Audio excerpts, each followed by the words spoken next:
Di pesta ulang tahunnya yang ke-28, kakakku menarik tanganku dan berteriak di depan semua tamu, "Kenalkan, ini adikku. Beban keluarga dan sumber kegagalan kami." Semua orang tertawa.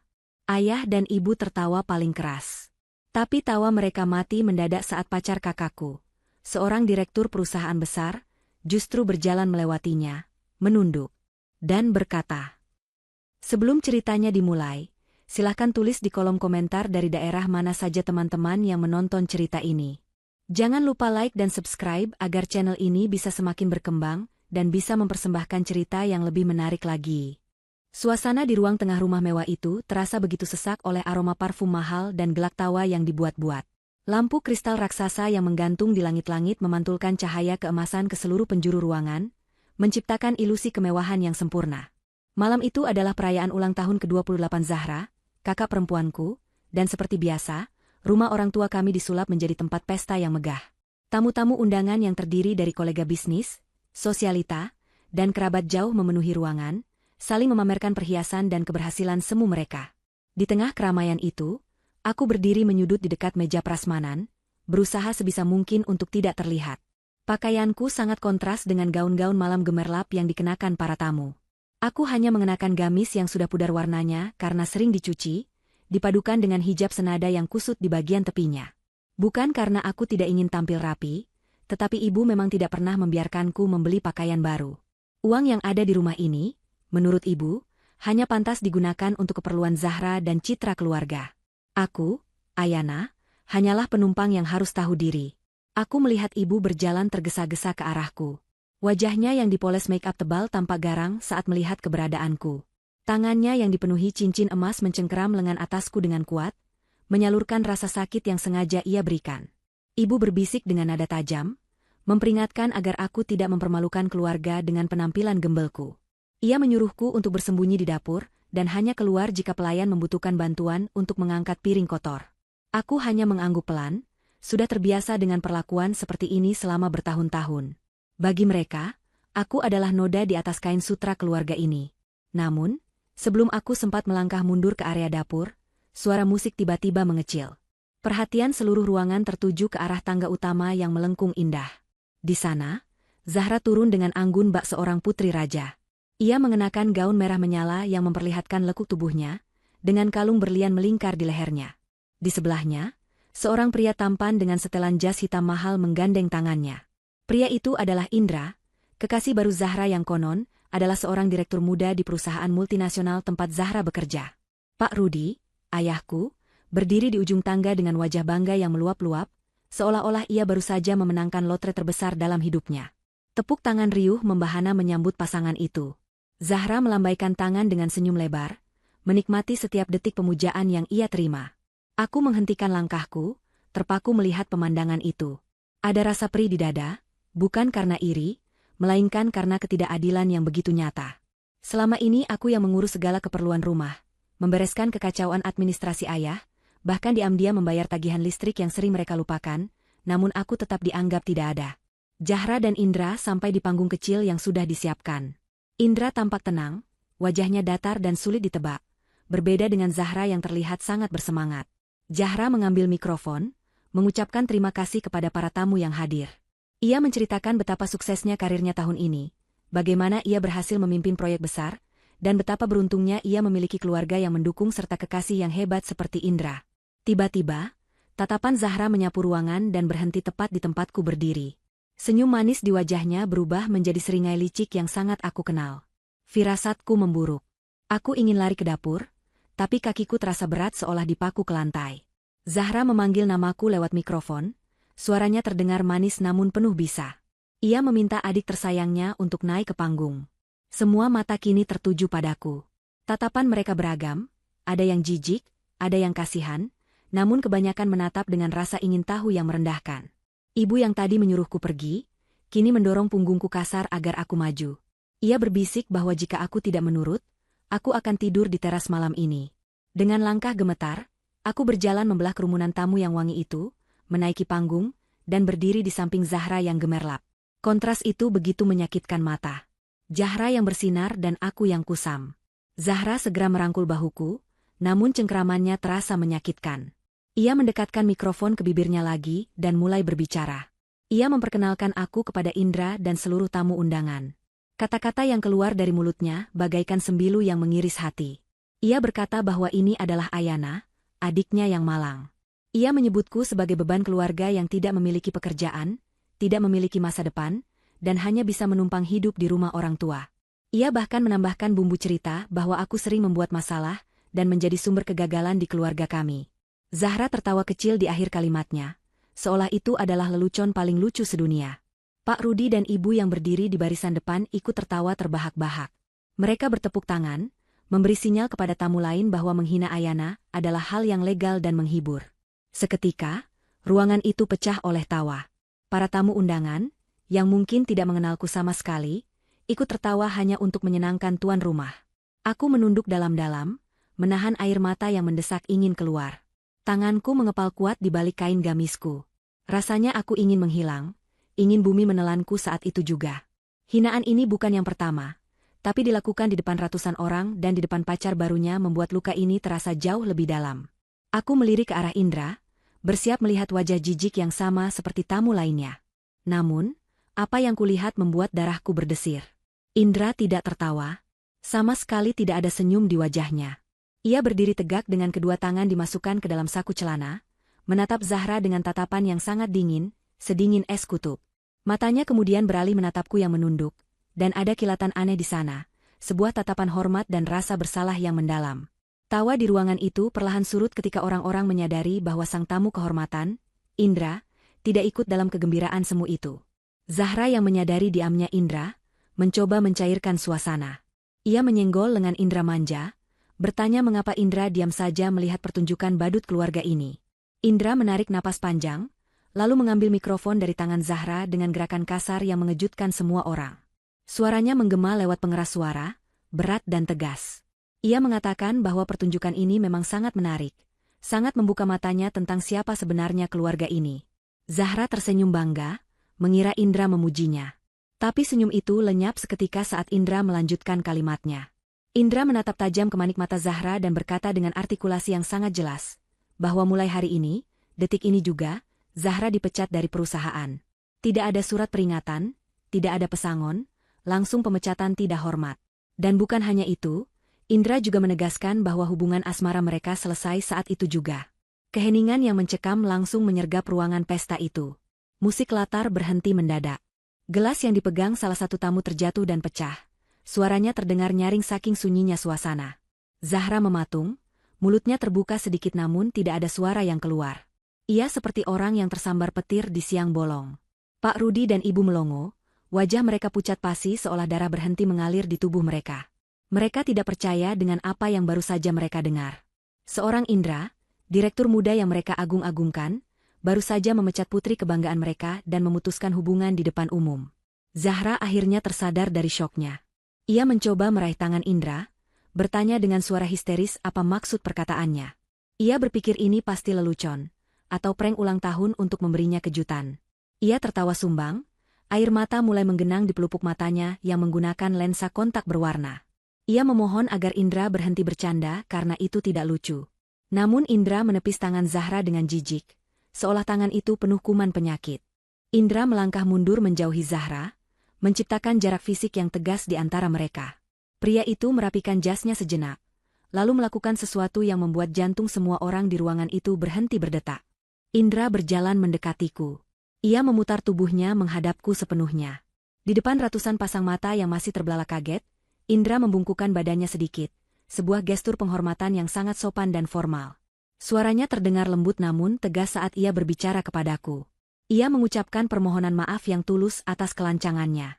Ia memanggilku dengan sebutan yang membuat telingaku berdengung, Bu Komisaris. Ia berkata bahwa ia tidak tahu kalau selama ini aku diperlakukan seperti sampah oleh keluargaku sendiri. Ia mengaku lalai karena tidak menyelidiki latar belakang keluarga Zahra lebih awal. Aku mengangkat wajahku, menatap Indra. Wajahku masih basah oleh sisa air mata yang tadi sempat menetes, tapi kini berganti dengan tatapan penuh arti. Sudah saatnya sandiwara ini berakhir. Aku mengangguk pelan kepada Indra, sebuah tanda bahwa aku menerima permintaan maafnya dan memberinya izin untuk melanjutkan apa yang harus dilakukan. Malam ini, Pesta ulang tahun Zahra akan menjadi malam yang tidak akan pernah mereka lupakan seumur hidup. Keheningan di ruangan itu masih terasa begitu pekat, seolah oksigen tersedot habis. Kata, "Bu Komisaris," yang diucapkan Indra masih menggema, memantul di dinding-dinding mewah rumah itu, dan meresap perlahan ke dalam otak setiap orang yang mendengarnya. Pak Rudi adalah orang pertama yang bereaksi. Ia melangkah maju dengan wajah merah padam, campuran antara rasa malu dan amarah yang meledak-ledak. Ia menuding wajah Indra dengan telunjuknya yang gemetar, berteriak bahwa Indra pasti sudah gila. Bagaimana mungkin Indra memanggil anak pungut yang tidak berguna seperti Ayana dengan sebutan komisaris? Pak Rudi menuduh Indra sedang mabuk atau terpengaruh obat-obatan. Ia bahkan mengancam akan melaporkan Indra ke polisi karena membuat keributan di rumahnya. Ibu segera menyusul langkah suaminya, menarik lengan Indra dan berusaha menyadarkan pria itu. Dengan suara melengking, ibu berkata bahwa Indra pasti salah orang.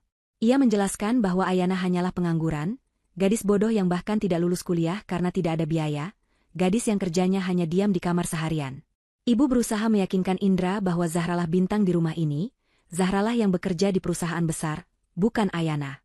Zahra sendiri masih berdiri kaku di panggung, air matanya sudah melunturkan maskara mahalnya, membuat wajahnya terlihat berantakan dan menakutkan. Ia menatap aku dan Indra bergantian dengan tatapan kosong. Otaknya gagal memproses realita yang berputar 180 derajat dalam hitungan detik. Indra menepis tangan ibu dengan kasar, lalu menatap kedua orang tua itu dengan tatapan merendahkan. Ia merogoh saku jas bagian dalamnya, dan mengeluarkan sebuah tablet tipis. Dengan gerakan cepat, ia menyalakan layar tablet itu dan menghubungkannya ke proyektor yang sedianya digunakan untuk menampilkan slide foto masa kecil Zahra. Layar besar di belakang panggung kini menampilkan bagan struktur organisasi perusahaan raksasa tempat Zahra bekerja, holding company yang membawahi puluhan anak perusahaan di berbagai sektor. Di posisi paling puncak, di atas jajaran direksi, tertera sebuah nama yang ditulis dengan huruf tebal dan besar, Ayana. Tidak ada gelar panjang, hanya satu nama itu, namun posisinya menguasai kepemilikan saham mayoritas mutlak sebesar 85%. Indra mulai menjelaskan dengan nada bicara, seperti seorang dosen yang sedang mengajar murid-murid bebal. Ia menjelaskan bahwa Zahra hanyalah seorang manajer cabang kecil, sebuah posisi yang bisa digantikan kapan saja. Zahra bisa mendapatkan posisi itu bukan karena prestasinya yang gemilang, melainkan karena ada instruksi khusus dari pemilik saham utama untuk menerima Zahra bekerja tanpa tes yang sulit. Dan pemilik saham utama itu adalah Ayana. Indra menunjuk ke arahku yang masih berdiri diam dengan wajah tenang. Ia menjelaskan bahwa selama 5 tahun terakhir, Ayana bekerja secara remote, mengendalikan arah kebijakan perusahaan dari balik layar, dari dalam kamar sempit yang sering dihina oleh ibu sebagai sarang kemalasan. Zahra menjerit histeris, menyangkal semua fakta itu. Ia berteriak bahwa itu semua bohong, data itu pasti palsu. Ia mengklaim bahwa ia yang membiayai hidup keluarga ini, ia yang membeli mobil, ia yang merenovasi rumah. Indra tertawa sinis mendengar penyangkalan itu. Ia menggeser layar tabletnya lagi, menampilkan data aliran dana keuangan. Terpampang jelas di sana riwayat transfer bulanan. Gaji Zahra sebenarnya hanya cukup untuk biaya hidup standar. Kemewahan yang mereka nikmati, mobil baru, renovasi rumah, pesta-pesta mewah, semuanya dibiayai oleh dividen perusahaan yang masuk rekening khusus keluarga. Rekening yang selama ini dipegang oleh Zahra, namun dananya bersumber murni dari keuntungan saham milik Ayana yang berbaik hati membaginya. Zahra selama ini menipu orang tuanya. Ia mengakui uang dividen Ayana sebagai hasil bonus kerjanya sendiri. Ia mencuri kredit atas jerih payah Ayana untuk mendapatkan kasih sayang dan pujian dari Pak Rudi dan Ibu. Dan Pak Rudi serta Ibu, yang buta oleh harta, tidak pernah sekalipun mengecek kebenaran itu. Mereka lebih suka percaya pada narasi bahwa anak cantik mereka yang sukses, dan anak pendiam mereka yang gagal. Fakta ini menghantam Pak Rudi dan Ibu lebih keras daripada pukulan fisik. Kaki Ibu lemas seketika. Ia terduduk di lantai marmer yang dingin. Tatapannya nanar menatapku. Mulutnya komat kamit menyebut namaku, tapi tidak ada suara yang keluar. Aku akhirnya memutuskan untuk berbicara. Aku melangkah maju, mengambil mikrofon dari tangan Indra. Suaraku terdengar tenang, tidak ada getaran ketakutan lagi. Aku menatap langsung ke mata Pak Rudi yang kini tertunduk. Aku berkata bahwa selama ini aku diam, karena aku masih menghargai mereka sebagai orang tua yang membesarkanku. Aku membiarkan mereka menikmati hasil keringatku, karena aku berharap suatu hari nanti mereka akan melihatku sebagai anak, bukan sebagai mesin ATM atau beban. Tapi malam ini, harapan itu sudah mati. Hinaan mereka di depan umum telah membunuh sisa rasa hormat yang aku miliki. Aku menjelaskan bahwa aku tidak butuh pengakuan mereka lagi. Lalu aku menoleh pada Indra dan memberikan instruksi pertamaku sebagai komisaris di depan umum. Aku memerintahkan Indra untuk membekukan seluruh aset yang terdaftar atas nama perusahaan maupun fasilitas yang diberikan kepada Zahra dan keluarga ini. Aku meminta Indra untuk menarik semua mobil operasional, memblokir kartu kredit korporat yang disalahgunakan Zahra, dan menghentikan aliran dana dividen ke rekening keluarga mulai detik ini juga. Indra mengangguk patuh, jarinya menari di atas layar tablet, mengeksekusi perintahku secara real-time melalui sistem perusahaan. Notifikasi bunyi bip dari ponsel Zahra, Pak Rudi, dan Ibu terdengar bersahutan. Itu adalah notifikasi dari bank bahwa transaksi mereka ditolak dan rekening dibekukan. Zahra berlari ke arahku, hendak menyerangku karena kalap. Tapi dua orang petugas keamanan berpakaian safari, yang ternyata adalah pengawal pribadiku yang menyamar menjadi tamu, langsung sigap menahan tubuh Zahra. Zahra meronta-ronta, memaki-maki aku dengan kata-kata kotor, menyebutku pencuri dan penipu. Tamu-tamu undangan yang menyaksikan drama ini mulai berbisik-bisik, beberapa bahkan merekam kejadian itu dengan ponsel mereka. Reputasi keluarga ini hancur lebur dalam hitungan menit. Mereka yang tadi tertawa bersamaku, kini menatap keluarga Pak Rudi dengan tatapan jijik dan kasihan. Aku menatap Zahra yang sedang ditahan, lalu berkata dengan suara datar, "Kalian bilang aku beban? Baiklah, sekarang beban itu sudah pergi. Silakan kalian pikul sendiri beban hidup kalian mulai sekarang." Setelah mengucapkan itu, aku memberi isyarat kepada Indra. Indra menekan satu tombol terakhir di tabletnya. Tiba-tiba, seluruh lampu di rumah mewah itu padam total. Gelap gulita menyelimuti pesta itu. Jeritan panik terdengar dari para tamu. Sistem kelistrikan pintar rumah ini terhubung dengan server perusahaan yang biayanya ditanggung kantor. Dengan pemecatan Zahra, otomatis fasilitas itu diputus. Dalam kegelapan itu, terdengar suara langkah kaki para pelayan yang pergi meninggalkan ruangan. Ternyata para pelayan, catering, dan dekorasi pesta ini juga belum dibayar lunas oleh Zahra. Mereka hanya dijanjikan akan dibayar setelah pesta. Mengetahui tuan rumah bangkrut dan aset dibekukan, mereka memilih pergi dan membereskan barang-barang mereka. Pesta ulang tahun yang seharusnya menjadi momen kejayaan Zahra, kini berubah menjadi mimpi buruk yang gelap dan menakutkan. Aku merasakan tangan Indra menuntunku dengan lembut menembus kegelapan, membawaku keluar dari rumah neraka itu menuju kebebasan yang sesungguhnya.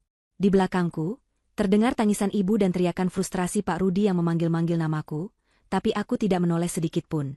Pintu depan tertutup di belakangku, memisahkan duniaku yang baru dengan kehancuran mereka. Rumah mewah yang kini gelap gulita itu terasa seperti kuburan raksasa. Para tamu undangan sudah bubar dengan perasaan campur aduk, menyisakan jejak gelas pecah dan makanan yang belum sempat disentuh di meja prasmanan. Di tengah kekacauan itu, Pak Rudi dan Ibu bukannya merenung atau meminta maaf, amarah mereka justru meledak membabi buta. Dalam benak mereka yang sudah terlanjur keruh oleh ego, akulah penyebab semua kehancuran ini. Bukan kebohongan Zahra, bukan keserakahan mereka, tapi kelancangan Ayana yang berani melawan.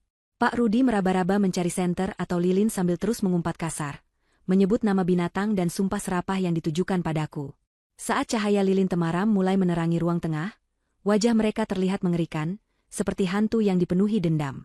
Ibu berteriak memanggil namaku, suaranya parau dan penuh kebencian. Ia menuduhku telah memanipulasi Indra, menggunakan ilmu hitam atau guna-guna untuk membalikkan fakta. Menurut logikanya yang tumpul, tidak mungkin anak pendiam sepertiku bisa menjadi pemilik perusahaan raksasa. Pasti aku mencuri dokumen Zahra atau memalsukan tanda tangan.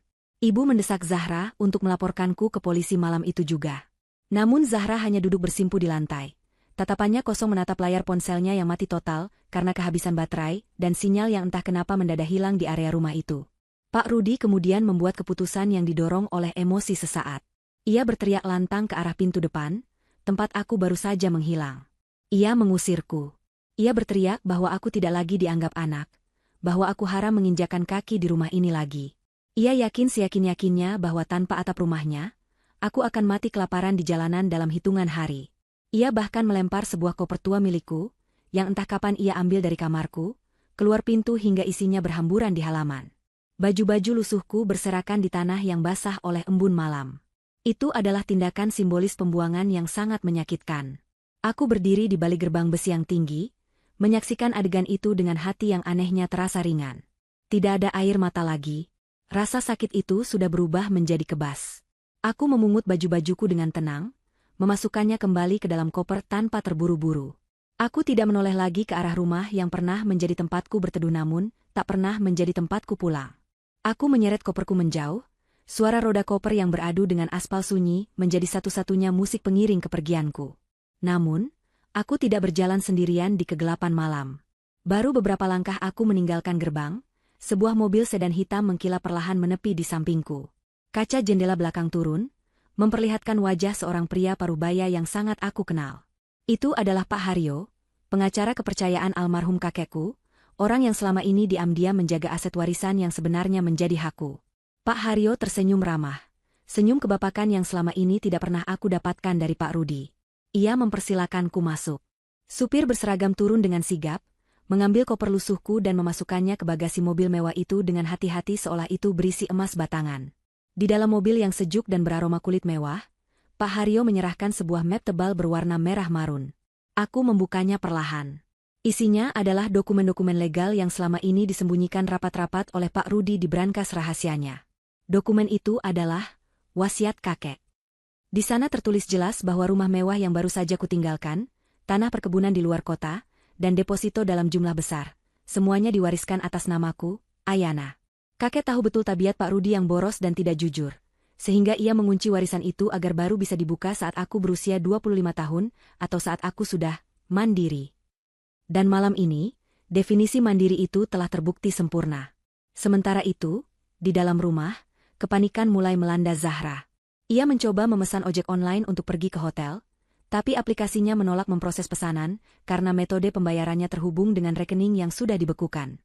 Ia mencoba menelpon teman-temannya untuk minta jemputan, tapi tidak ada satupun yang mengangkat. Berita tentang kejadian di pesta tadi rupanya sudah menyebar cepat lewat grup chat dan media sosial. Teman-teman sosialitanya yang dulu memujanya kini menjauh, tidak mau terlibat dengan seseorang yang baru saja dipermalukan oleh konglomerat sekelas Indra. Zahra akhirnya memutuskan untuk check-in di hotel bintang 5 terdekat menggunakan sisa uang tunai di dompetnya, berharap bisa tidur nyenyak dan melupakan mimpi buruk ini. Ia pergi dengan taksi konvensional yang kebetulan lewat. Namun, saat sampai di resepsionis hotel yang megah, ia kembali mendapat tamparan realita. Saat petugas hotel menginput data KTP-nya, sistem hotel memberikan peringatan merah. Petugas itu, dengan sopan namun tegas, mengatakan bahwa mereka tidak bisa menerima Zahra sebagai tamu. "Maaf Mbak," kata petugas itu, "status kependudukan dan aset Anda sedang dalam pengawasan pihak berwajib terkait dugaan penggelapan dana korporasi. Kami tidak bisa memproses check-in Anda." Zahra ternganga. Ia diusir dari hotel, bukan karena tidak punya uang, tapi karena namanya sudah cacat. Malam itu, Zahra, sang putri kebanggaan, terpaksa tidur meringkuk di kursi tunggu lobi rumah sakit umum terdekat, satu-satunya tempat yang buka 24 jam dan gratis. 1 bulan telah berlalu sejak malam pesta yang membawa petaka itu. Kehidupan keluarga Pak Rudi berubah drastis bagaikan roda yang berputar kencang ke bawah dan menghantam dasar jurang. Rumah mewah yang dulu mereka banggakan kini telah disegel oleh bank. Pihak bank bergerak cepat setelah mengetahui bahwa Zahra memalsukan dokumen penjaminan dengan menggunakan aset perusahaan sebagai jaminan utang pribadinya. Tanpa perlindungan dari perusahaan Ayana, utang-utang itu jatuh tempo seketika. Mereka diusir paksa oleh jurusita, hanya sempat membawa beberapa pakaian dan barang-barang pribadi yang tidak berharga. Kini, mereka bertiga tinggal di sebuah rumah kontrakan petak di pinggiran kota yang kumuh. Dindingnya lembab dan berjamur, atapnya bocor jika hujan turun, dan suasananya bising oleh suara kendaraan serta pertengkaran tetangga. Tidak ada lagi AC dingin, kasur empuk, atau pelayan yang siap melayani. Pak Rudi yang dulu selalu tampil necis dengan kemeja licin, kini hanya memakai kaos oblong yang bolong di bagian ketiak. Wajahnya kusam, matanya cekung kurang tidur. Ia sering melamun di teras sempit, menatap kosong ke arah jalanan yang becek. Motor butut yang ia beli dari sisa uang recehan, menjadi satu-satunya kendaraan mereka, setelah mobil mewah ditarik diler. Ibu masih sulit menerima kenyataan. Setiap pagi ia masih bangun dan berdandan menor, seolah-olah ia akan pergi arisan. Namun, kenyataannya ia harus pergi ke pasar tradisional yang becek untuk menawar sayuran layu, demi menghemat uang belanja yang semakin menipis.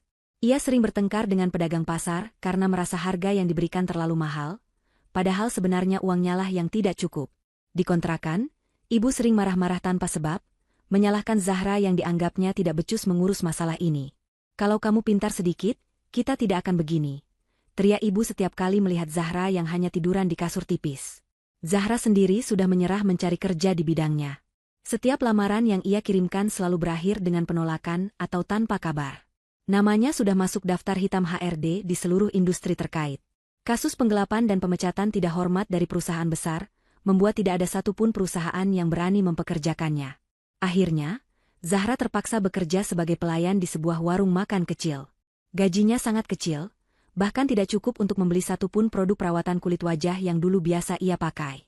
Kulitnya mulai kusam, tangannya kasar karena sering mencuci piring dengan sabun colek yang keras. Suatu sore yang panas, saat Zahra sedang membongkar kardus-kardus barang pindahan untuk mencari baju yang masih layak pakai, ia menemukan sebuah buku tulis tua bersampul biru. Itu adalah buku harian Ayana yang tertinggal. Karena penasaran dan bosan, Zahra membukanya. Awalnya ia berniat mencari bahan untuk mengejek Ayana, tapi matanya terbelalak saat membaca isinya. Buku itu bukan berisi curhatan cengeng, melainkan penuh dengan diagram, sketsa, dan perhitungan bisnis yang rumit. Di halaman-halaman awal, tertanggal 5 tahun lalu, Ayana menuliskan ide tentang sebuah platform digital yang mengintegrasikan logistik dan e-commerce. Ide yang saat itu pernah Ayana utarakan di meja makan dan ditertawakan habis-habisan oleh Pak Rudi sebagai hayalan orang bodoh yang kebanyakan mimpi. Namun, lembar demi lembar berikutnya menunjukkan bagaimana ide itu berkembang menjadi rencana bisnis yang matang, lengkap dengan strategi pemasaran dan proyeksi keuangan. Zahra gemetar saat menyadari bahwa skema bisnis dalam buku ini persis sama dengan model bisnis perusahaan raksasa yang kini memecatnya.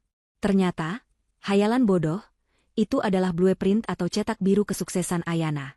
Ayana tidak hanya bermimpi, ia mewujudkannya diam-diam, langkah demi langkah, saat keluarganya sibuk menghamburkan uang. Zahra merasa ditampar oleh kenyataan bahwa adiknya yang ia anggap bodoh ternyata adalah seorang jenius yang visioner. Sore itu juga, saat mereka sedang makan malam dengan menu tahu tempe dan sambal di lantai kontrakan, televisi tabung 14 inci di sudut ruangan menyiarkan berita bisnis. Gambarnya agak buram dan suaranya kresek-kresek, tapi beritanya terdengar jelas.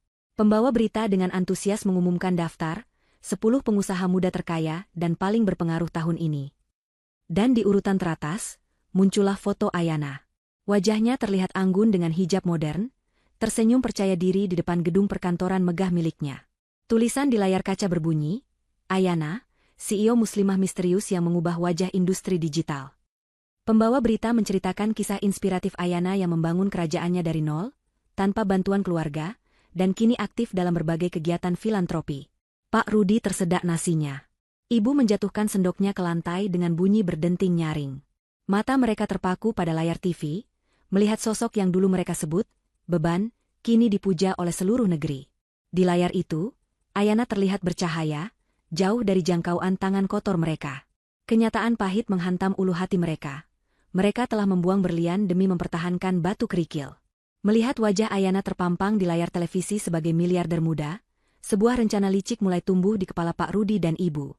Bukan rasa penyesalan yang tulus yang muncul, melainkan insting parasit yang ingin kembali menempel pada inangnya.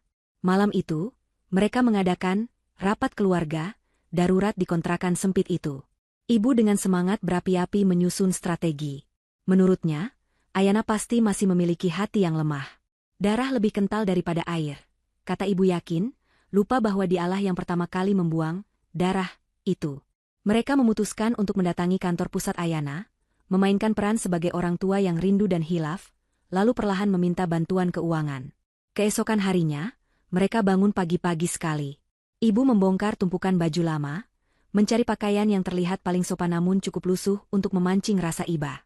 Pak Rudi mengenakan kemeja batik yang sudah pudar warnanya dan peci miring, mencoba menampilkan citra ayah yang alim dan sederhana. Zahra, yang awalnya enggan karena gengsi, akhirnya ikut juga setelah dipaksa ibu. Ia mengenakan baju kurung sederhana tanpa make-up, rambutnya diikat asal-asalan agar terlihat menderita. Mereka bertiga naik angkutan umum, berdesak-desakan dengan penumpang lain menuju kawasan bisnis elit di pusat kota. Sesampainya di gedung pencakar langit milik Ayana, mereka sempat ternganga melihat kemegahannya. Lobi gedung itu saja lebih luas dari rumah lama mereka. Lantainya marmer mengkilap, AC-nya sejuk, dan orang-orang yang lalu lalang berpakaian sangat rapi. Saat mereka mendekati meja resepsionis, petugas keamanan sempat menghadang karena penampilan mereka yang mencolok kumuh. Namun, ibu langsung berteriak histeris, "Kami orang tua Ayana, pemilik gedung ini, berani sekali kalian menghalangi kami." Keributan itu menarik perhatian. Resepsionis, yang sudah mendapat instruksi khusus dari Ayana jika hal ini terjadi, akhirnya mengizinkan mereka naik, tapi bukan ke ruangan CEO, melainkan ke sebuah ruang rapat kecil di lantai dasar. Mereka duduk dengan gelisah di kursi empuk ruang rapat itu. Ibu sudah menyiapkan air mata buayanya, sementara Pak Rudi melatih kalimat-kalimat manisnya. Pintu terbuka. Mereka serentak berdiri, berharap melihat Ayana yang akan berlari memeluk mereka sambil menangis. Namun yang masuk bukanlah Ayana, melainkan seorang wanita muda berpakaian formal dengan wajah tegas, asisten pribadi Ayana. Di belakangnya, 2 orang pengawal berbadan tegap berdiri menjaga pintu. Asisten itu tidak tersenyum sedikitpun. Ia meletakkan sebuah amplop coklat tebal di atas meja. Ibu Ayana tidak bisa menemui Anda sekalian, kata asisten itu dingin. Tapi beliau menitipkan pesan ini. Pak Rudi dengan cepat menyambar amplop itu, matanya berbinar tamak. Dalam bayangannya, amplop itu berisi cek kosong atau setidaknya uang tunai untuk modal hidup. Dengan tangan gemetar, ia merobek amplop itu. Isinya berhamburan ke meja, bukan uang, melainkan tumpukan kertas tagihan. Itu adalah rincian utang gaya hidup mereka selama 5 tahun terakhir. Tagihan kartu kredit Zahra, cicilan mobil mewah Pak Rudi, biaya perawatan kecantikan ibu, biaya liburan ke luar negeri, semuanya tercatat rapi, lengkap dengan bukti transfer dari rekening perusahaan yang disalahgunakan. Wajah mereka pucat pasi. Asisten itu melanjutkan, Ibu Ayana berpesan, beliau tidak akan menuntut kalian secara hukum atas penggelapan ini, dengan satu syarat, jangan pernah ganggu hidup beliau lagi.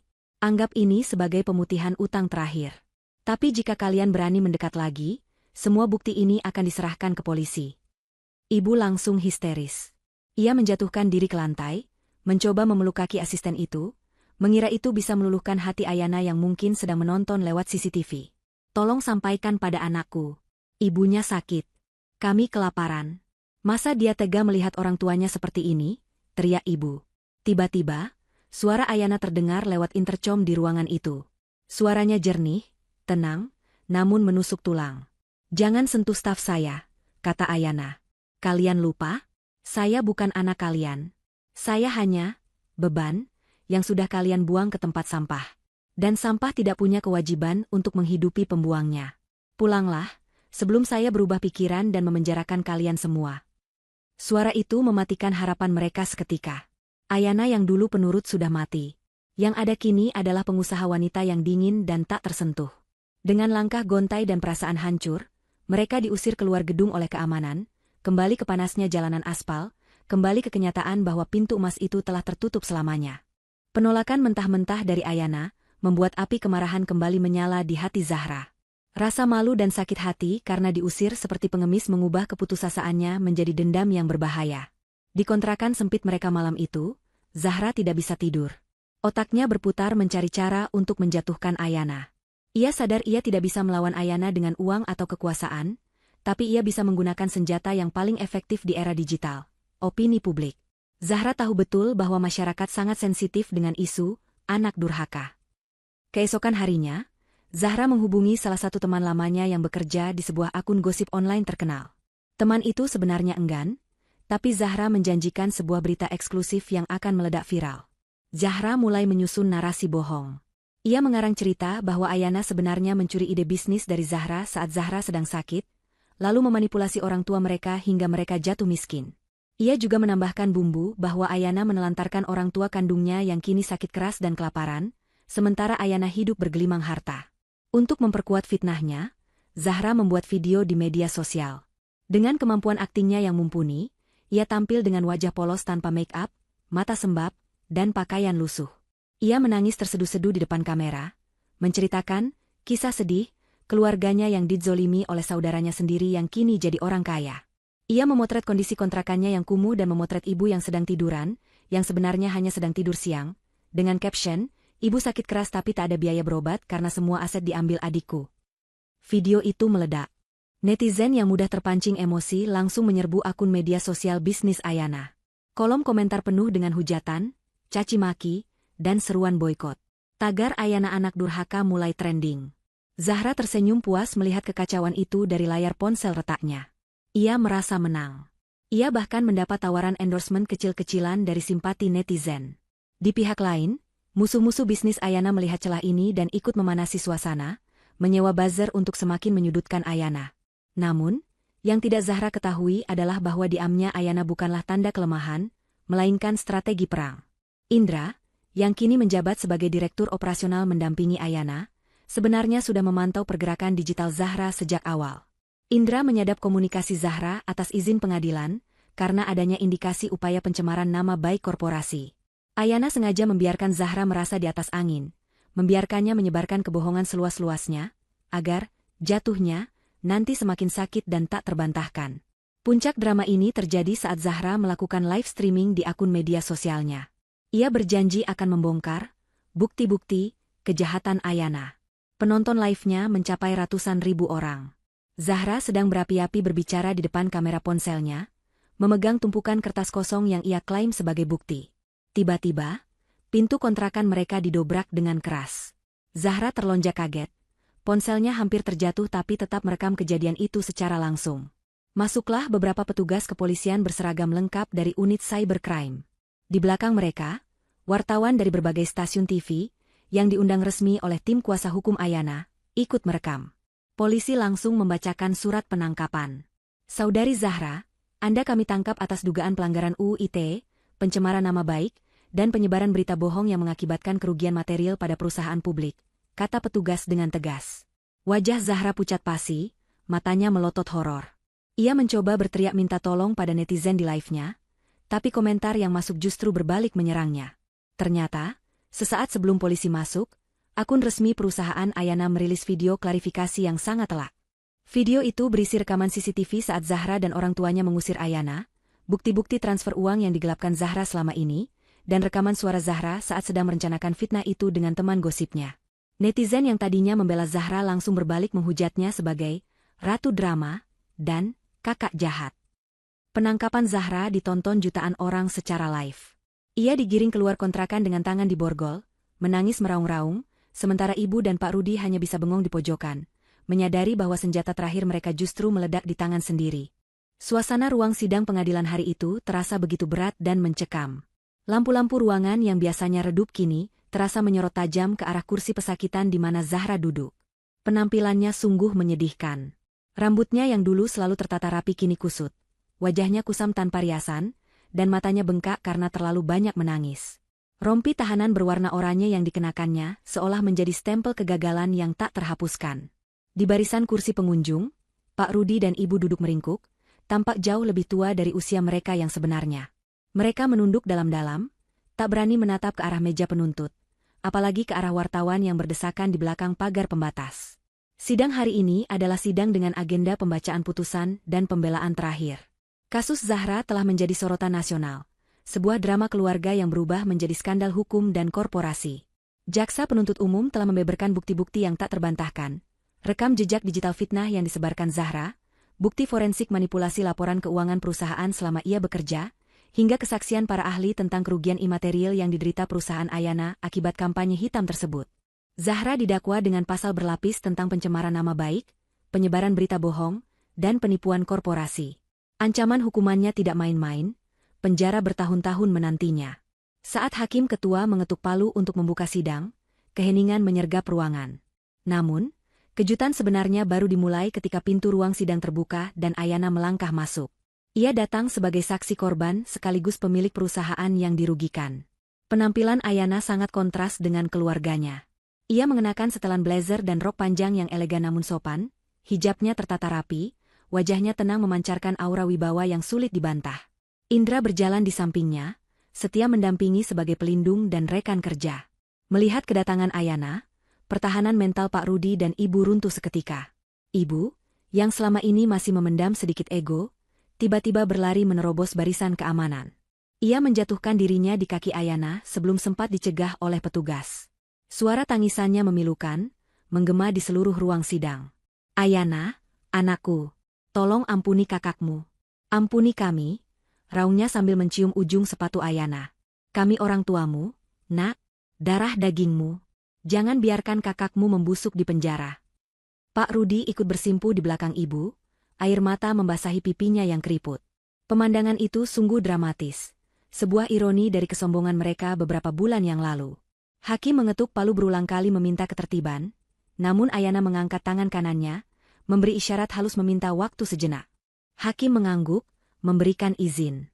Ayana menunduk menatap kedua orang tua yang kini bersujud di kakinya. Tidak ada rasa iba di matanya, hanya tatapan dingin yang menyimpan luka lama yang telah mengering.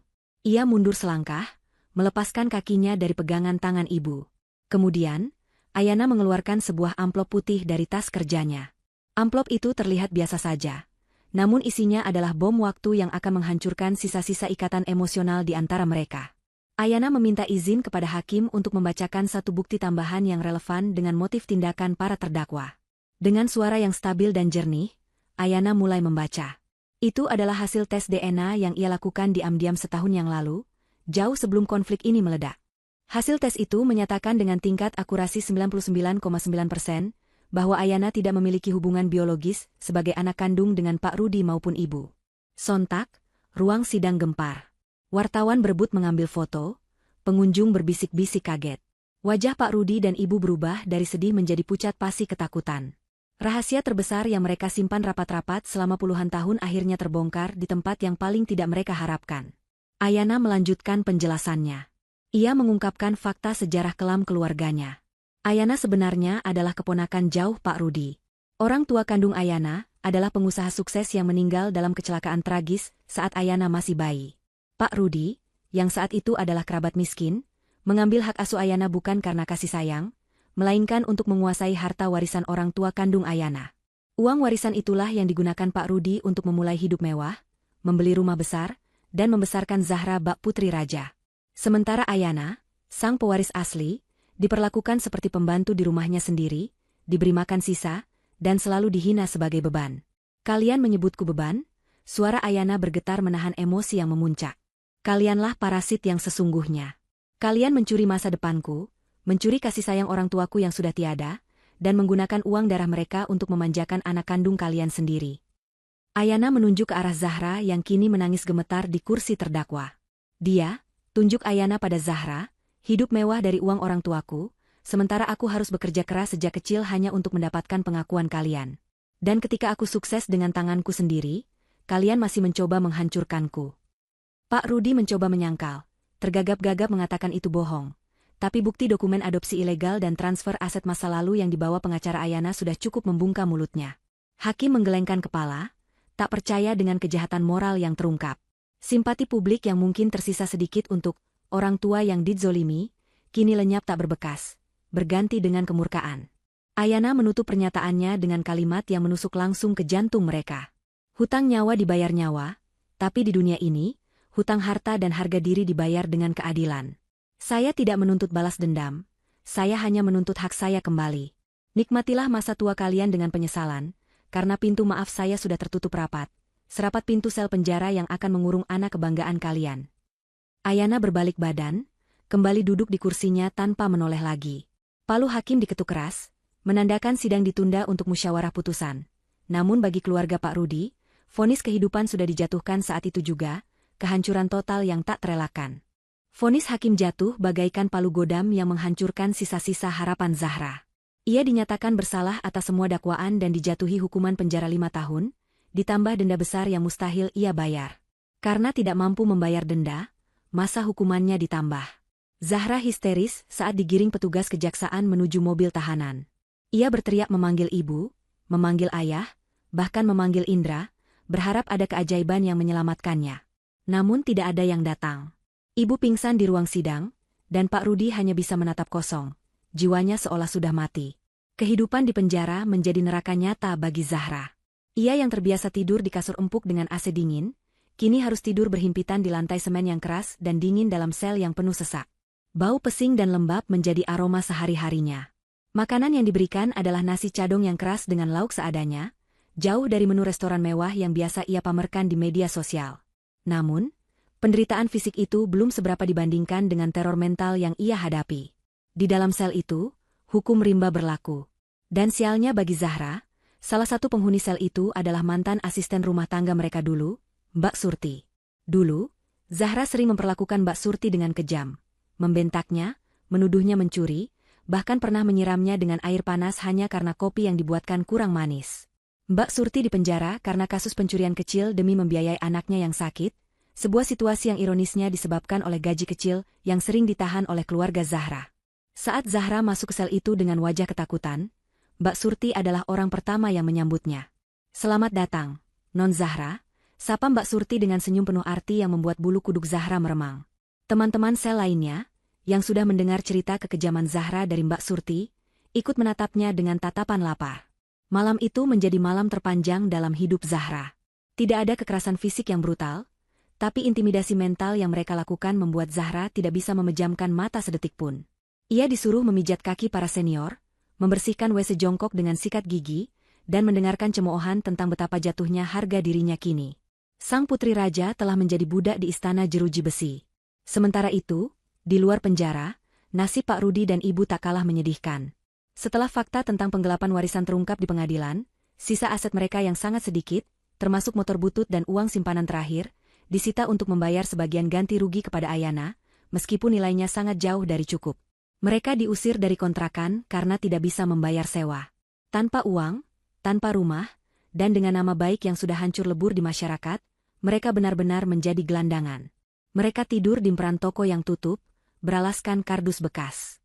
Makan mengandalkan belas kasihan orang atau sisa makanan dari warung. Keadaan semakin buruk karena wajah mereka sudah viral. Seringkali saat mereka sedang mengais sampah atau duduk beristirahat di taman kota, ada orang yang mengenali mereka. Itu kan orang tua jahat yang viral itu? Yang makan uang anak yatim? Bisik orang-orang sambil menunjuk-nunjuk. Beberapa bahkan merekam mereka untuk konten media sosial dengan nada mengejek. Tidak ada yang mau memberi mereka pekerjaan, bahkan untuk menjadi tukang cuci piring sekalipun. Stigma, penipu, dan orang tua durhaka melekat erat di dahi mereka. Kontras dengan penderitaan itu, kehidupan Ayana justru semakin bersinar. Ia tidak hanya sukses dalam bisnis, tapi juga menemukan kebahagiaan pribadi yang sejati. Indra, yang selama ini mendampinginya dengan setia bukan hanya sebagai rekan kerja tapi juga pelindung, akhirnya memberanikan diri untuk melamar Ayana. Bukan dengan pesta mewah yang menghamburkan uang seperti gaya Zahra dulu, tapi dengan cara yang sederhana dan sangat menyentuh. Indra melamar Ayana di panti asuhan yang didirikan Ayana, di tengah tawa bahagia anak-anak asuh yang mereka berdua sayangi. Pernikahan mereka digelar sederhana namun penuh hikmat. Tidak ada tamu undangan yang pamer harta. Yang hadir adalah teman-teman dekat, karyawan setia, dan anak-anak panti. Ayana mengenakan gaun pengantin putih yang anggun namun tidak berlebihan, wajahnya memancarkan cahaya kebahagiaan yang tulus. Berita pernikahan mereka diliput media sebagai pernikahan inspiratif tahun ini. Foto-foto pernikahan mereka tersebar luas, menampilkan pasangan yang serasi dan saling menghormati. Di dalam penjara, seseorang menyelundupkan koran bekas bungkus nasi ke dalam sel Zahra. Di halaman koran yang berminyak itu, terpampang foto besar Ayana dan Indra yang sedang tersenyum bahagia memegang buku nikah. Zahra menatap foto itu dengan tangan gemetar. Air matanya menetes jatuh ke atas kertas koran, melunturkan senyum Ayana di foto itu. Ia meremas koran itu kuat-kuat, lalu menangis meraung-raung memeluk lututnya di pojok sel. Rasa iri, penyesalan, dan kesadaran bahwa ia telah kehilangan segalanya, termasuk pria yang dulu ia sia-siakan dan adik yang dulu ia hina, menghantam dadanya hingga sesak. Sementara di luar sana, di bawah jembatan layang, Pak Rudi dan Ibu memandang layar Megatron di seberang jalan yang menayangkan berita sekilas tentang pernikahan putri yang dulu mereka buang. Mereka hanya bisa saling pandang dengan mata berkaca-kaca, perut keroncongan menahan lapar, menyadari bahwa kehangatan keluarga itu tidak akan pernah bisa mereka rasakan lagi. 6 bulan telah berlalu sejak ketukan palu hakim memisahkan nasib keluarga itu kedua kutub yang berlawanan. Langit kota sore itu tampak kelabu, menggantung rendah dengan awan hitam yang siap menumpahkan hujan deras. Di bawah jembatan layang yang lembab dan berbau pesing, Pak Rudi dan Ibu duduk meringkuk beralaskan kardus bekas yang sudah lembek karena terkena rembesan air hujan semalam. Tubuh mereka yang dulu gemuk karena terlalu banyak makan enak, kini kurus kering tinggal tulang berbalut kulit. Pakaian mereka compang-camping, kemeja batik Pak Rudi yang dulu menjadi kebanggaannya kini sudah berubah warna menjadi coklat kusam bercampur debu jalanan. Ibu, yang dulu tidak pernah lepas dari krim wajah mahal, kini memiliki wajah yang penuh kerutan dalam, kulitnya terbakar matahari, dan rambutnya memutih tanpa pernah disemir lagi. Batuk kering terdengar menyakitkan dari tenggorokan Ibu. Ia menggigil kedinginan, mencoba merapatkan jaket tipis yang ia temukan di tempat pembuangan sampah beberapa hari lalu. Perut mereka berbunyi nyaring, sebuah orkestra kelaparan yang sudah menjadi teman setia dalam beberapa bulan terakhir. Hari ini mereka belum makan sama sekali. Uang receh hasil memulung botol plastik kemarin sudah habis untuk membeli obat warung pereda sakit kepala Pak Rudi. Kehidupan jalanan ternyata jauh lebih kejam daripada bayangan terburuk mereka. Tidak ada teman, tidak ada saudara, dan yang paling menyakitkan, tidak ada harga diri. Setiap kali mereka mencoba meminta pekerjaan di warung makan atau toko kelontong, mereka diusir seperti hama. Wajah mereka terlalu terkenal sebagai orang tua durhaka yang viral di internet. Jejak digital kejahatan mereka menjadi tato permanen yang menutup semua pintu rezeki. Di tengah keputusasaan itu, Pak Rudi tiba-tiba teringat tanggal hari ini. Ini adalah hari ulang tahun pernikahan mereka. Dulu, mereka akan merayakannya di restoran mewah dengan uang hasil memeras Ayana. Kenangan itu membawa rasa sakit yang menusuk. Pak Rudi mengajak ibu untuk berjalan ke arah perumahan elit tempat rumah lama mereka berada. Bukan untuk merebutnya kembali, mereka tahu itu mustahil. Tapi hanya sekadar ingin melihat sebuah ziarah ke masa lalu yang gemilang. Dengan langkah tertatih, mereka berjalan berkilo-kilometer, menyeret kaki yang bengkak penuh luka lecet. Sesampainya di depan gerbang perumahan, mereka dihadang satpam. Namun, kebetulan satpam yang berjaga adalah karyawan baru yang tidak mengenali wajah mereka, sehingga mereka dibiarkan menunggu di trotoar seberang jalan, asalkan tidak masuk ke area kompleks. Dari kejauhan, mereka bisa melihat rumah lama mereka. Rumah itu kini tampak jauh lebih indah. Dindingnya dicat ulang dengan warna putih bersih yang elegan, tamannya tertata rapi penuh bunga, dan pagar besinya tampak kokoh. Itu adalah rumah Ayana sekarang. Rumah yang seharusnya menjadi tempat mereka bernaung jika saja mereka tidak serakah. Menjelang senja, sebuah mobil SUV hitam mewah meluncur pelan mendekati gerbang. Jantung ibu berdegup kencang. Ia mengenali plat nomor itu. Itu mobil Ayana. Tanpa berpikir panjang, didorong oleh rasa lapar dan kerinduan yang manipulatif, ibu nekat berlari ke tengah jalan, merentangkan tangannya menghadang mobil itu. Pak Rudi tergopoh-gopoh menyusul di belakangnya. Mobil itu mengerem mendadak. Bannya berdecit di aspal basah. Supir membunyikan klakson panjang, kaget dengan aksi nekat dua gelandangan itu. Pintu gerbang rumah terbuka, dan beberapa petugas keamanan pribadi Ayana langsung berlari keluar, siap mengamankan situasi. Mereka menarik paksa ibu dan Pak Rudi ke pinggir jalan. Ibu meronta-ronta, berteriak histeris memanggil nama Ayana. Ayana, ini ibu, nak, lihat ibu. Kami kelaparan. Tolong buka pintunya, nak. Teriakannya parau, bercampur air mata. Pak Rudi ikut berteriak, memohon belas kasihan, mengatakan bahwa mereka belum makan seharian dan sakit-sakitan. Kaca jendela belakang mobil itu perlahan turun, tapi hanya seperempatnya saja. Cukup untuk memperlihatkan sepasang mata yang menatap dari dalam. Mata itu milik Ayana. Tidak ada kebencian yang meledak-ledak di sana, yang ada hanya tatapan kosong dan dingin, seperti menatap orang asing yang tidak dikenal. Di sebelahnya, terlihat bayangan Indra yang sedang memegang tangan Ayana, menenangkannya. Ibu mencoba maju lagi, berharap tangan Ayana akan terulur memberinya uang atau mengajaknya masuk. Namun, Ayana tidak berkata apa-apa. Ia hanya memberikan isyarat kecil kepada ajudannya yang duduk di kursi depan. Ajudan itu turun dari mobil, membawa 2 kotak nasi kotak styrofoam dan sebotol air mineral. Dengan wajah datar, ajudan itu menyerahkan bungkusan itu kepada Pak Rudi. Ini sedekah dari Ibu Ayana atas nama hamba Allah. Mohon diterima dan jangan menghalangi jalan lagi, kata ajudan itu tegas. Pak Rudi menerima nasi kotak itu dengan tangan gemetar. Ia menatap ke arah jendela mobil, berharap ada kata-kata tambahan, mungkin sapaan, ayah, atau ibu. Tapi harapan itu hancur saat kaca mobil kembali naik perlahan, menutup akses visual mereka ke dunia Ayana yang nyaman. Mobil itu kemudian melaju masuk ke dalam gerbang rumah yang megah, meninggalkan mereka di trotoar yang mulai basah oleh gerimis. Gerbang besi tertutup rapat dengan suara dentuman logam yang berat, seolah menjadi palu vonis terakhir yang menegaskan bahwa hubungan mereka benar-benar sudah putus. Ibu terduduk lemas di aspal, memeluk kotak nasi itu sambil menangis meraung-raung. Bukan tangisan pertobatan murni, melainkan tangisan penyesalan atas hilangnya sumber uang mereka. Mereka membuka kotak nasi itu dengan tangan kotor. Isinya nasi putih hangat dengan lauk ayam bakar yang lezat, makanan termewah yang mereka lihat selama 6 bulan ini. Namun, saat suapan pertama masuk ke mulut, rasanya seperti menelan duri. Setiap butir nasi itu mengingatkan mereka pada betapa nikmatnya hidup yang dulu mereka sia-siakan.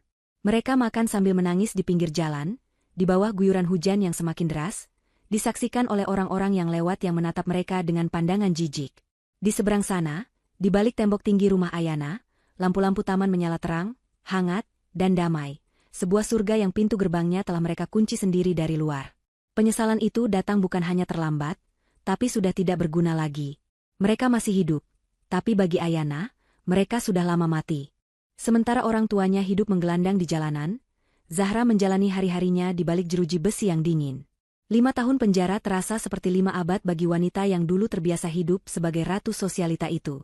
Penjara telah merenggut segalanya dari Zahra.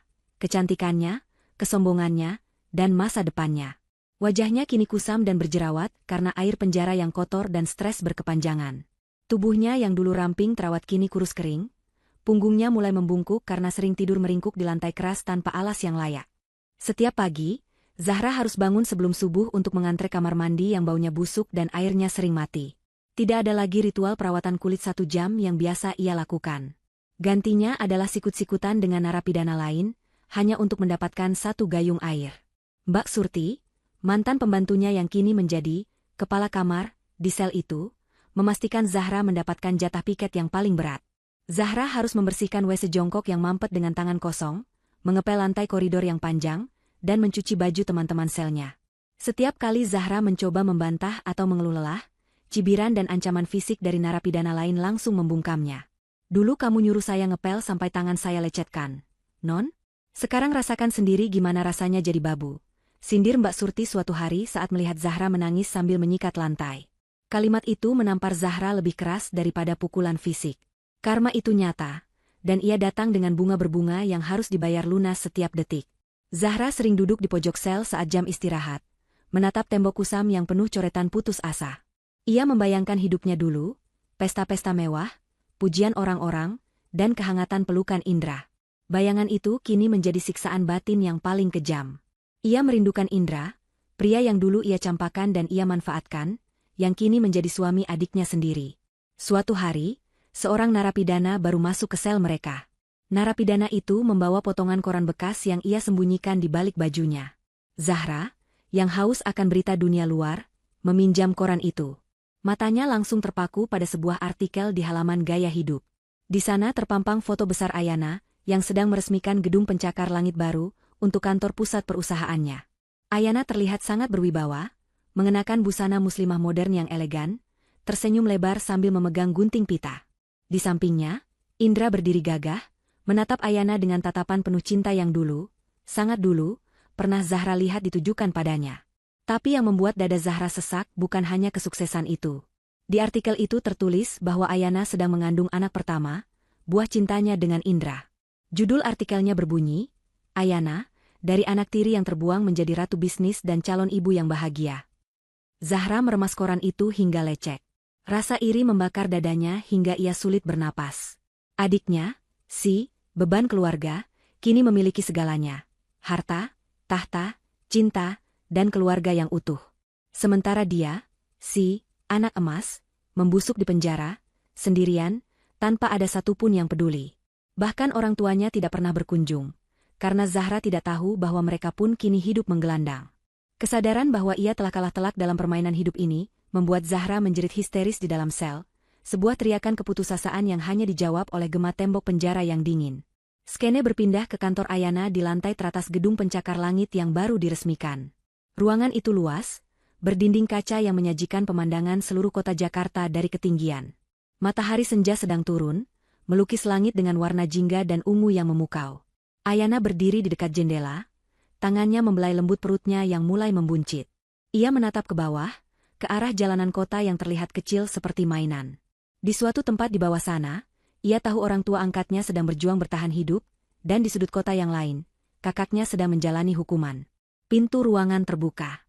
Indra masuk membawa nampan berisi segelas susu hangat dan sepiring buah potong. Ia meletakkan nampan di meja kerja, lalu berjalan memeluk Ayana dari belakang. Ia mencium puncak kepala istrinya dengan lembut. Sedang memikirkan apa? Tanya Indra pelan. Ayana menghela napas panjang, lalu tersenyum tipis. Memikirkan betapa lucunya takdir. Jawabnya, dulu aku berdoa setiap malam agar bisa keluar dari rumah itu, agar aku bisa dianggap ada. Sekarang, aku memiliki dunia ini, tapi rasanya biasa saja. Tidak ada rasa dendam yang meledak-ledak, tidak ada rasa puas yang jahat saat melihat mereka hancur. Yang ada hanya rasa lega. Seperti baru saja meletakkan ransel yang sangat berat dari pundakku. Indra memutar tubuh Ayana agar menghadapnya. Ia menatap mata istrinya lekat-lekat. Itu karena hatimu bersih, Ayana. Kamu tidak membiarkan kebencian mengubahmu menjadi seperti mereka. Mereka hancur bukan karena kamu yang menghancurkan, tapi karena keserakahan mereka sendiri yang memakan diri mereka dari dalam. Kamu hanya memegang cermin, dan mereka takut melihat bayangan mereka sendiri. Ayana mengangguk. Ia teringat kembali momen saat ia memberikan nasi kotak kepada orang tuanya lewat jendela mobil 6 bulan lalu. Saat itu, ia benar-benar memutuskan tali emosional terakhirnya. Ia menyadari bahwa memaafkan bukan berarti harus menerima kembali orang yang toksik ke dalam hidupnya. Memaafkan berarti melepaskan rasa sakitnya dan membiarkan hukum alam bekerja. Ia sudah melakukan kewajibannya sebagai sesama manusia dengan memberi makan, tapi kewajibannya sebagai anak sudah gugur saat mereka membuang hak itu bertahun-tahun lalu. Mereka bilang aku beban. Gumam Ayana pelan, mengulangi kalimat yang dulu selalu menghantuinya. Tapi mereka lupa, bebanlah yang melatih otot menjadi kuat. Beban itu yang memaksaku belajar bisnis diam-diam, beban itu yang membuatku tahan banting. Sekarang aku kuat karena beban yang mereka taruh di pundakku. Dan mereka hancur karena tidak punya tulang punggung lagi untuk ditumpangi. Indra tersenyum bangga. Sekarang, beban itu sudah hilang. Kita bangun cerita baru untuk anak kita nanti. Cerita tentang keluarga yang sesungguhnya, yang dibangun di atas kasih sayang, bukan materi. Matahari akhirnya tenggelam sempurna, digantikan oleh gemerlap lampu kota yang mulai menyala satu persatu.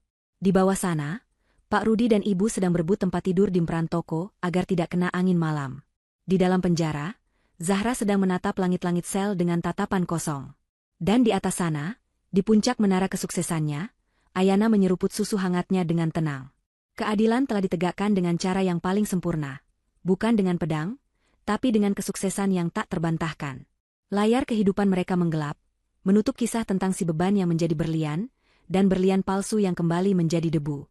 10 tahun adalah waktu yang cukup lama untuk mengubah wajah dunia. Namun bagi mereka yang terkurung dalam penyesalan, 10 tahun terasa seperti 1 abad yang menyiksa. Pagi itu, gerbang besi penjara wanita berdeci terbuka, memuntahkan sesosok wanita yang terlihat jauh lebih tua dari usia sebenarnya. Itu adalah Zahra. Di usianya yang mendekati kepala 4, ia tampak seperti nenek-nenek berusia 60 tahun. Rambutnya yang dulu hitam berkilau kini dipenuhi uban yang kasar dan kusam, kulit wajahnya keriput dan berbintik hitam akibat paparan matahari saat kerja paksa di ladang penjara, dan giginya ada yang tanggal karena gizi buruk. Ia melangkah keluar dengan gamang, menyipitkan mata menghalau sinar matahari yang terasa asing. Tidak ada mobil mewah yang menjemput, tidak ada karangan bunga, tidak ada pelukan hangat. Hanya debu jalanan dan suara klakson truk yang menyambut kebebasannya. Zahra berjalan tanpa tujuan. Harta bendanya hanya sebuah tas plastik resek berisi 2 potong baju lusuh yang ia bawa masuk 5 tahun lalu. Uang di sakunya hanya cukup untuk ongkos angkot 1 kali jalan. Dunia di luar penjara telah berubah drastis.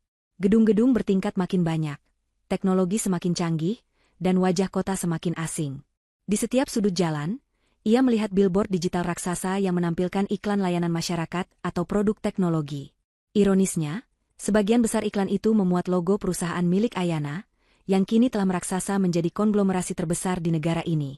Wajah Ayana yang anggun dan berwibawa sering muncul di layar-layar itu, seolah menjadi pengawas abadi bagi penderitaan Zahra. Setiap kali melihat wajah adiknya yang bersinar itu, hati Zahra mencelos, rasa perih itu masih ada, namun kini bercampur dengan rasa takut yang amat sangat. Tujuan pertama Zahra adalah mencari orang tuanya. Selama di penjara, ia kehilangan kontak sama sekali. Ia menelusuri jejak mereka dari satu tempat kumuh ke tempat kumuh lainnya, bertanya pada gelandangan-gelandangan senior. Setelah berhari-hari mencari dan tidur di emperan toko, ia akhirnya mendapatkan informasi. Orang tuanya dikabarkan tinggal di kawasan pinggiran kali yang paling kotor, di sebuah gubuk liar yang terbuat dari spanduk bekas dan triplek lapuk. Dengan sisa tenaga terakhir, Zahra menyeret kakinya menuju lokasi tersebut. Bau busuk sampah dan limbah sungai menyengat hidungnya, tempat yang bahkan tikus pun enggan tinggali. Di sanalah ia menemukan mereka. Atau lebih tepatnya, apa yang tersisa dari mereka. Pak Rudi terbaring di atas kasur tipis yang sudah hitam warnanya. Tubuhnya lumpuh separuh akibat stroke yang tidak pernah diobati bertahun-tahun lalu. Matanya menatap langit-langit gubuk dengan tatapan kosong, mulutnya sedikit miring, mengeluarkan air liur yang tidak terkontrol. Di sampingnya, duduk seorang wanita tua kurus kering dengan rambut putih acak-acakan yang sedang memunguti kutu dari bajunya. Itu adalah ibu. Saat Zahra memanggilnya dengan suara parau, ibu menoleh. Namun, tidak ada binar pengenalan di matanya. Ibu sudah pikun parah. Kerasnya hidup di jalanan telah merenggut kewarasannya. Bu, ini Zahra, Bu. Anak ibu, isak Zahra sambil berlutut di tanah becek itu. Ia mencoba memegang tangan ibunya yang kotor. Ibu menatapnya bingung, lalu tiba-tiba tertawa cekikikan seperti anak kecil. Zahra? Zahra siapa? Anakku cantik, kaya raya. Kamu siapa? Pengemis ya? Pergi. Jangan minta makan di sini, usir ibu sambil melempar Zahra dengan botol plastik bekas. Hati Zahra hancur berkeping-keping. Ia berharap setidaknya ada pelukan rindu, tempat ia bisa mengadu nasib. Tapi yang ia temukan hanyalah rongsokan manusia yang sudah tidak mengenalnya lagi. Zahra menangis meraung-raung di depan gubuk itu, sementara Pak Rudi hanya bisa mengerang pelan, air matanya menetes dari sudut mata, satu-satunya tanda bahwa kesadarannya mungkin masih ada, terperangkap dalam tubuh yang tak berguna. Hari-hari berikutnya adalah neraka yang berulang. Zahra terpaksa tinggal di gubuk itu, merawat ayah yang lumpuh dan ibu yang gila. Ia bekerja sebagai pemulung, mengais sampah dari tong sampah perumahan elit, perumahan tempat dulu ia pernah tinggal. Setiap kali ia memungut botol bekas minuman mahal yang dulu biasa ia minum, rasanya seperti menelan bara api. Karma itu tidak berhenti di penjara, tapi berlanjut menjadi siklus kemiskinan yang menjerat lehernya. Zahra sering bertengkar dengan ibu yang pikun, berebut makanan sisa yang ia bawa pulang. Kehidupan mereka benar-benar berada di titik nadir kemanusiaan. Suatu sore yang cerah, Zahra sedang mengais sampah di dekat sebuah gedung pertemuan mewah. Hari itu ada acara besar, banyak mobil mewah berjejer parkir. Zahra yang berpenampilan kumuh dan bau, diusir oleh satpam agar menjauh. Ia berjalan mundur ke seberang jalan, berdiri di balik pohon besar sambil mengamati. Sebuah mobil limousine hitam berhenti tepat di depan lobi. Pintu dibuka oleh supir berseragam. Keluarlah sepasang suami istri yang sangat elegan, diikuti oleh dua orang anak kecil yang lucu dan tampan. Itu adalah Ayana dan Indra, beserta anak-anak mereka. Ayana terlihat semakin mempesona di usianya yang matang. Tidak ada jejak kesusahan di wajahnya, hanya ketenangan dan kebahagiaan. Ia membungkuk merapikan dasi anak laki-lakinya, lalu mencium kening anak perempuannya. Indra merangkul pinggang Ayana dengan mesra, membisikkan sesuatu yang membuat Ayana tertawa renyah. Tawa itu terdengar samar-samar sampai ke seberang jalan, sebuah suara yang terdengar seperti musik surga bagi telinga Zahra yang terbiasa mendengar cacian. Anak-anak Ayana berlarian kecil dengan gembira, tidak tahu apa itu kelaparan, tidak tahu apa itu penderitaan. Mereka adalah generasi baru yang tumbuh dalam cinta dan keberkahan, jauh dari racun keserakahan yang menghancurkan generasi sebelumnya. Zahra merasakan dorongan impulsif untuk berlari menyeberang. Ia ingin berteriak, ingin memanggil nama Ayana, ingin memohon ampun, atau mungkin sekadar ingin dilihat. Ayana, ini kakak. Tolong kakak, teriaknya dengan suara serak. Ia melangkah turun ke aspal. Namun, belum sempat ia mencapai tengah jalan, dua orang pengawal pribadi berbadan tegap yang berjaga di perimeter luar langsung sigap menghalanginya. Mereka tidak berlaku kasar, namun tegas. Tubuh Zahra yang ringkih dengan mudah didorong mundur kembali ke trotoar. Maaf Bu, dilarang mendekat. Area steril, kata pengawal itu dingin. Zahra mencoba memberontak. Itu adik saya. Saya kakaknya. Biarkan saya bicara. Pengawal itu hanya menatap Zahra dengan pandangan kasihan bercampur skeptis. Siapa yang akan percaya bahwa gelandangan bau busuk ini adalah kakak dari wanita terkaya di negara ini? Di kejauhan, Ayana sempat menoleh ke arah keributan itu sekilas. Namun, jarak dan keramaian membuat ia tidak bisa melihat jelas siapa wanita gila yang berteriak-teriak itu. Ayana hanya mengira itu adalah salah satu dari sekian banyak orang yang butuh bantuan yang sering datang ke acaranya. Ayana kembali memalingkan wajahnya ke arah keluarganya, melanjutkan langkahnya masuk ke dalam gedung yang megah. Pintu kaca otomatis tertutup perlahan, memisahkan dunia mereka untuk selamanya. Zahra merosot duduk di trotoar, menyadari kenyataan paling pahit, ia sudah tidak relevan lagi. Bagi Ayana, Zahra bukan lagi musuh, bukan lagi ancaman, bahkan bukan lagi kenangan. Zahra hanyalah debu jalanan yang tak kasat mata. Hukuman terberat bukanlah kebencian, melainkan dilupakan sama sekali. Malam itu, Zahra pulang ke gubuk reotnya dengan tangan hampa. Ibu sedang kumat, berteriak-teriak memarahi bayangan di dinding. Pak Rudi merintih kesakitan karena luka baring di punggungnya semakin parah. Zahra duduk di pojok gubuk, memandang langit malam yang kelam dari celah atap bocor. Ia teringat kembali momen ulang tahunnya 10 tahun lalu, saat ia dengan sombongnya menghina Ayana sebagai beban. Kata-kata itu kini berbalik menjadi kutukan abadi. Ia menatap kedua orang tuanya yang menyedihkan. Merekalah beban yang sesungguhnya sekarang, dan Zahra harus memikul beban itu sendirian sampai akhir hayatnya, tanpa harapan, tanpa ujung. Di kejauhan, kembang api meletus di langit kota, mungkin perayaan dari acara yang dihadiri Ayana tadi. Cahayanya warna-warni indah, namun bagi Zahra, itu hanyalah percikan api yang membakar sisa-sisa jiwanya. Ia memeluk lututnya, menenggelamkan wajahnya yang kotor, dan menangis tanpa suara. Siklus itu telah berakhir bagi Ayana, namun baru saja dimulai dalam bentuk siksaan abadi bagi mereka yang serakah. Keadilan Tuhan telah bekerja dengan presisi yang mengerikan, menempatkan setiap orang tepat di tempat yang pantas mereka dapatkan. Dan di dalam gubuk busuk itu, di bawah bayang-bayang gedung pencakar langit milik adiknya, Zahra akhirnya mengerti arti kata, selesai, yang diucapkan Indra 10 tahun lalu. Semuanya benar-benar sudah selesai. Benar-benar sudah selesai, benar-benar sudah selesai, benar-benar sudah selesai, benar-benar sudah selesai, benar-benar